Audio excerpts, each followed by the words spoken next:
This movie will demonstrate how DocumentX can be used to create documentation for JavaScript, both simple JavaScript function libraries as well as JavaScript object models and JQuery plugins and widgets. So the first thing I'm going to do is to create a new empty project in DocumentX.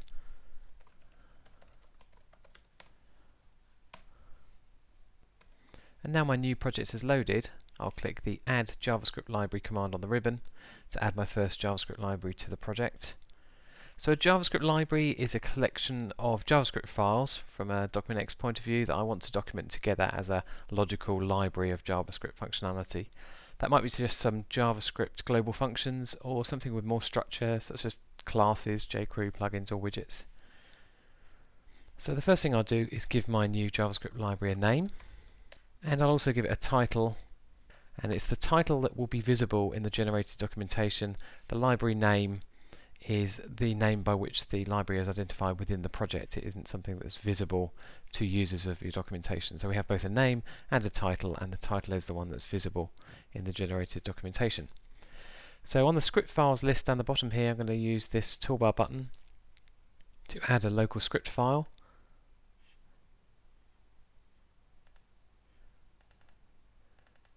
And my library consists of just the single JavaScript file. And once I've added my script files to the list here, I'm going to click on the pane on the right here to have DocumentX analyze the JavaScript for me. And we can see that DocumentX has automatically discovered a single class in the added JavaScript file. Because the structure of JavaScript is loosely defined, you may need to override the automatically determined kind of item if it's been identified incorrectly. As an example, you might have an item that is logically a class in your JavaScript that DocumentX identifies as namespace if it doesn't have a constructor. If that's the case, simply override the automatically determined item type here. So now I'm good to go, and I'll click OK to add this JavaScript library to the project. What DocumentX has done is to add the JavaScript library to the Project Explorer on the left hand side here, and I can easily exclude particular items from documentation by ticking and unticking here. DocumentX has also added a content file to the Project Explorer, and that's where I would author additional content to supplement what's being automatically generated. But before I do that, I'm going to do a quick build just to illustrate what DocumentX will generate for you all automatically out of the box. So by default, DocumentX has generated both a CHM, a compiled help file where the entire help system is contained in a single file, and browser help, which is pure HTML designed for hosting on a web or intranet site. Both formats contain a table of contents, an index and a search pane, making it really easy for your users to find the content that they're after. So I'll open the compiled help file first of all. So we have a contents, index and search pane on the left, and I can drill down through my generated documentation here. And similar in functionality, the web output, the browser help output, also has a table of contents, index and search, and a expandable table of contents on the left here. So all of the members within my single class have been discovered, and each method, property and the constructor have been documented with a useful usage section, illustrating how that method or property might be called from JavaScript. In addition, the browser compatibility section here has been automatically generated, and that's used values that were present on the JavaScript library dialog when I added that library to the project, and I can customize these. So by default I'm saying that my JavaScript library requires Internet Explorer 8, Firefox 5 and Safari 5. So you may have spotted that there's descriptive content in these pages too. We've got the summary up the top here describing the method, and we've got a summary against one of the parameters also. And we've also got some type information against one of our parameters. Now this content is originating from the JavaScript source, and here you can see the source comments. The comments are in the popular JSDoc format, and DocumentX makes use of these automatically. JSDoc comments can contain both the descriptive content and also type information about return types and parameter types in order to make the documentation more accurate and complete. You can find more information about JSDoc in the online help for DocumentX, and that lists the supported JSDoc tags and has some illustrative sample code too. So authoring your descriptions in the source comments isn't the only authoring option you have in DocumentX. We can use the content file editor to override, supplement or replace the content defined in the source comments. A common approach taken by users of Document X is to author the basic summary descriptions and add type information in the JS doc source comments, and add more expansive remarks. See also links, example code, etc. within the content file editor. So I'll just demonstrate that idea here by adding some additional content to one of the methods in my JavaScript library class. So I've opened up the content file for edit, and I'm going to drill down through my class to one of the methods. And as I click on the method on the left hand side here, the editor populates on the right. And the editor looks very similar to the generated output. It contains some additional sections here surrounded by the dotted grey lines that are the editable portions of the content. So I can type directly within these editable sections. There are also grey background content sections directly above these editable regions, and that tells me what the content that Document X can obtain directly from the source comments is. So whilst I'm editing, I can see exactly what's already available, and I won't be duplicating content that already exists within the source. So I'm just going to scroll down here to the remarks and just add some additional content. And the editor here is a fully featured XHTML based editor, so I can use images, I can apply formatting and style rules, include hyperlinks to other sections of the documentation, and even include complex content such as note boxes and drop down sections using our widget functionality. So just before I switch to preview, I'm also going to add a see also link to another method within this same class. And the see also link then appears at the tail end of the page here. So if I switch to preview, I can see both the content from source comments appearing in the summary section, and also the new remarks content that I've added in the content file editor and the see also link that I added.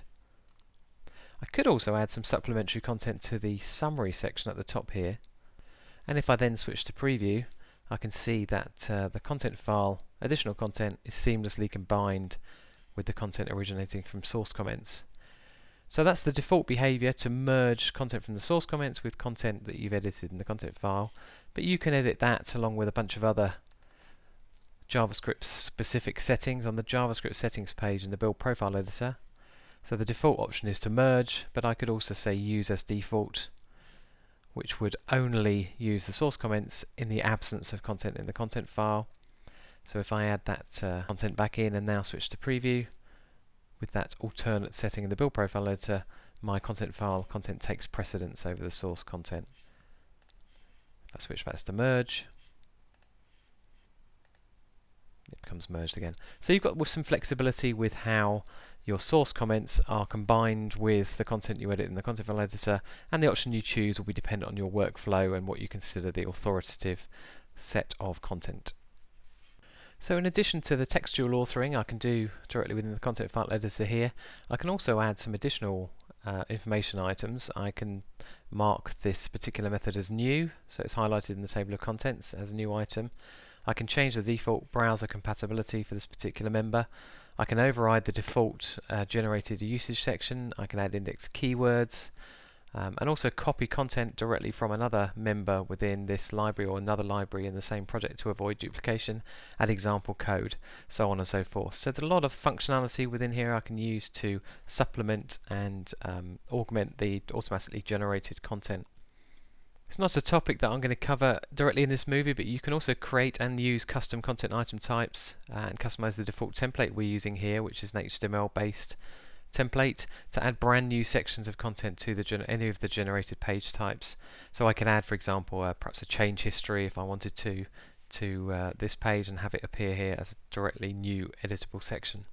As well as adding descriptions to the automatically generated topics using the content file editor, I can also author completely new additional topics, and I'll do that now by clicking the new topic ribbon button, and I'm going to add just a background topic with some basic textual content. Again, this is a fully featured XHTML editor, and I can therefore apply a wide range of styling, use style rules, add images, tables, hyperlinks, as well as including more complex content such as widgets within the content here. For example, a note box, or perhaps a drop down section within the content.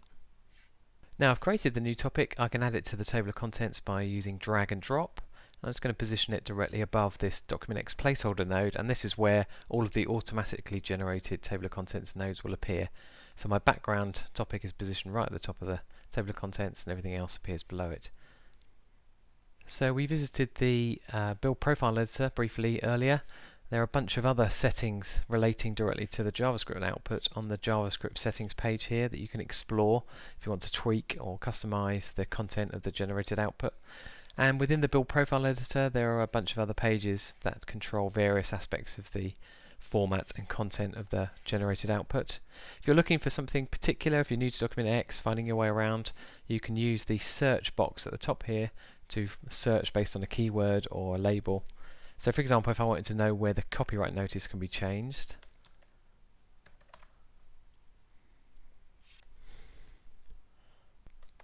and the search box then returns a list of results, and I can click on one of those and it will take me directly within the build profile editor to the page containing that setting. As another example, if I wanted to know how to include a logo in the generated pages, again I click on the result and it takes me directly to where that functionality is contained. If I don't find any hits directly within the user interface, I could still go ahead and use the link within the search results to perform a search in the help hub, and that will search both the online help, our knowledge base online, and our movies list to provide you a rich set of resources for the functionality you might be interested in. So now that I've added my additional content, I'll just now repeat the build again, and in the generated output have a look and see if we can see our additional content. So I can see my additional conceptual topic added here with my note box and drop down section here, and if I drill down through to the method we were working with, I can see the content here that I added to the remarks and also my see also link. So I mentioned at the beginning of the movie that we have some specific support for jQuery plugin libraries and widget libraries in order to document in a way that makes logical sense for jQuery plugins and widgets, as they have a structure that is different to most regular JavaScript libraries. To demonstrate that, I'll just open one of the samples that ships with Document X, jQuery plugin documentation, and I'll briefly go into the content file editor, and you can see that there's a specific section for jQuery plugins and widgets on the Project Explorer here if your JavaScript library is that kind of library. And if I click on one of the jQuery plugin methods, so there's a usage section that's generated that makes sense for jQuery plugins, and it's different to your regular JavaScript and includes the jQuery syntax that users will need to adopt in order to call your jQuery plugin library. And it's a similar story for jQuery widgets. If I just open up that second sample project. So once again, if I go down to the widget, we can see that that's automatically documented as a widget rather than a function, and there is a usage section that makes sense for this particular jQuery widget and identifies automatically how users can go about calling that widget. So that takes a lot of the legwork out of documenting jQuery plugin and widget libraries if you're working with those particular JavaScript types. So that concludes this movie demonstrating how you can use Document X to quickly and easily document JavaScript libraries. If you have any questions or suggestions, please do contact us either by email to support@nivisys.com or directly from the Smile, Frown and Support Request buttons you can find on the Help and Support ribbon tab directly within Document X and Help Studio.